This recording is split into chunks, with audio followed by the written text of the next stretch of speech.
सोनम रघुवंशी ये चेहरा बेवफाई की वो मिसाल बन गया है जिसने अपने हाथों से अपनी मांग के सिंदूर को साफ कर दिया।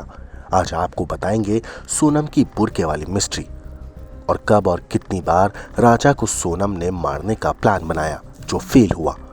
देखिए हमारे संवाददाता अरविंद ओझा की एक खास रिपोर्ट जो समझाएंगे आपको कत्ल वाली जगह से कि किस तरह अपने सुहाग राजा के खून से सोनम ने अपने मांग के सिंदूर को धो डाला।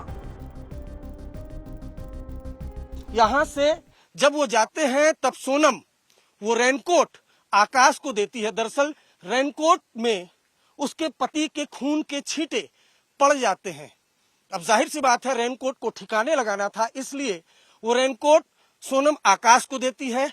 आकाश वो रेनकोट फेंक देता है, बाद में पुलिस को बरामद होता है। उसके बाद स्कूटी से वो आगे की तरफ जाते हैं।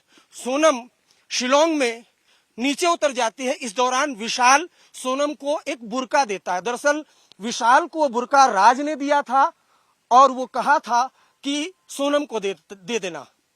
सोनम गुवाहाटी पहुंचती है, टैक्सी लेती है, बुर्का पहनती है और टैक्सी से वो पहुंचती है गुवाहाटी के बस स्टैंड।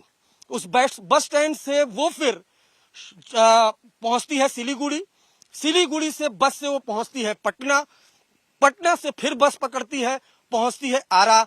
आरा से फिर बस पकड़ती है, पहुंचती है लखनऊ और लखनऊ से ट्रेन पकड़कर 26 मई को पहुंचती है इंदौर। इंदौर में राज उसे मिलता है, किराए के मकान में सोनम को ठहराता है। सोनम 26 मई से 8 जून तक इंदौर में रहती है। इस दौरान शिलोंग में एक गाइड आता है जो दावा करता है कि उसने सोनम के साथ 3 और लोगों को देखता है। यह पुलिस के लिए बड़ी लीड होती है। इधर 2 जून को इस गहरी खाई में राजा की डेड बॉडी मिलती है। काफी वक्त तक सर्च ऑपरेशन चलता है। तकरीबन 120 पुलिस वाले सर्च ऑपरेशन चलाते हैं और राजा की जो डेड बॉडी है उसको रिकवर कर लेते हैं। इधर गाइड पुलिस को लीड देता है। पुलिस आसपास के सीसीटीवी फुटेज खंगालती है। एक सीसीटीवी फुटेज में सोनम कातिलों के साथ स्कूटी से जाते हुए बातचीत करते हुए दिखाई देती है। ये एक बड़ी लीड होती है, जिसके बाद पुलिस को पता चल जाता है कि सोनम दरअसल मिसिंग नहीं है, वो इस हत्याकांड में शामिल है। उसके बाद पुलिस सबूत जुटाती है और उसके बाद कोऑर्डिनेटेड वे में उत्तर प्रदेश और इंदौर में छापेमारी करती है। जब इंदौर में पहली गिरफ्तारी होती है, राज को इसकी भनक लग जाती है और राज सोनम को कहता है कि वो इंदौर से तुरंत निकल जाए। सोनम गाड़ी पकड़ती है। उसके बाद वो सीधा पहुंचती है गाजीपुर। इधर पुलिस ताबड़तोड़ छापेमारी करके सभी आरोपियों को गिरफ्तार कर लेती है। सोनम को पता चल जाता है कि अब उसके पास कोई चारा नहीं है। वो गाजीपुर में सबके सामने पेश हो जाती है और कहती है उसे किडनैप कर लिया गया है। इधर शिलोंग पुलिस ये दावा करती है कि दरअसल वो आई नहीं है, उसे पता चल गया है कि उसके राज का पर्दाफाश हो गया है। सोनम गिरफ्तार होती है, सारे आरोपी गिरफ्तार होते हैं।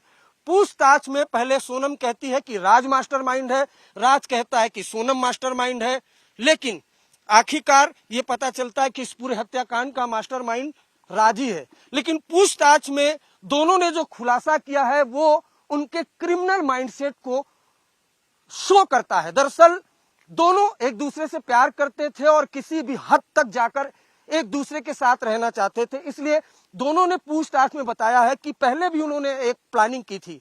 फरवरी में सबसे पहले प्लानिंग राज और सोनम ने की कि सोनम नदी किनारे कहीं घूमने जाएगी, अचानक से लापता हो जाएगी, बाद में बता दिया जाएगा कि वो नदी में बह गई, लेकिन वो प्लान फेल हो गया। दूसरा प्लान बनता है कि एक लड़की को पकड़ा जाए जिसके पास स्कूटी हो, उसे आग से जलाकर मार दिया जाए, वहां पर सोनम की आईडी रख दी जाए और बता दिया जाए कि सोनम की मौत हो गई, लेकिन वो प्लान फेल हो गया। उसके बाद सोनम की शादी तय हो जाती है। राज गुस्से में आग बबूला हो जाता है। सोनम की शादी दरअसल प्रेशर देकर कराई गई थी। शादी के 11 दिन पहले राज एक प्लान बनाता है। वो प्लान सोनम को बताता है। वो प्लान था राजा रघुवंशी की हत्या करने का। सोनम राज के इस प्लान में उसके साथ शामिल हो जाती है। उसके बाद 19 मई को वो गुवाहाटी पहुंचते हैं। पीछे पीछे तीनों कातिल भी पहुंचते हैं। गुवाहाटी में पहले प्लान बनाया जाता है हत्या का, लेकिन वो प्लान फेल हो जाता है। उसके बाद सोनम राजा रघुवंशी को कामाख्या मंदिर लेकर जाती है। उसके बाद वो शिलोंग आते हैं, पीछे पीछे कातिल भी आते हैं, क्योंकि सोनम लगातार मोबाइल फोन से उनको लोकेशन भेज रही थी। उसके बाद सोनम वहां से चेरापूंजी आने का प्लान बनाती है, क्योंकि इस तरह की खूबसूरत वादियां हैं, हम आपको एक बार फिर दिखाना चाहेंगे, खूबसूरत वादियां और गहरी खाई, और यही सोनम को चाहिए था हत्या करने के लिए। उसके बाद फिर इस जगह पर आते हैं, लेकिन इस जगह के पहले भी 2 बार ऐसी जगहें थी जहां पर राजा रघुवंशी की हत्या करने की कोशिश की गई, लेकिन वो प्लान फेल हो गया। यानी कुल मिलाकर 3 बार गुवाहाटी से चेरापूंजी तक राजा रघुवंशी की 3 बार हत्या करने की कोशिश की गई, और चौथा अटेम्प्ट ठीक इस जगह पर हुआ। दोपहर 2 बजे हत्या की गई राजा रघुवंशी की। 18 मिनट तक हत्याकांड को अंजाम दिया गया। उसके बाद यहां से सभी आरोपी फरार हो गए। प्लान सटीक था, लेकिन वो कहते हैं ना कि कातिल ने किस सफाई से धोया है आस्तीन, वो जानता नहीं है कि लहू बोलता भी है। क्राइम सीन से कुछ दूरी पर सोनम का वो रेनकोट मिला, वो रेनकोट जिसमें उसके पति के खून के छींटे थे। पुलिस ने वो रेनकोट बरामद किया, आसपास के सीसीटीवी फुटेज खंगाले और पूरे केस का खुलासा हो गया। ब्यूरो रिपोर्ट, क्राइम तक।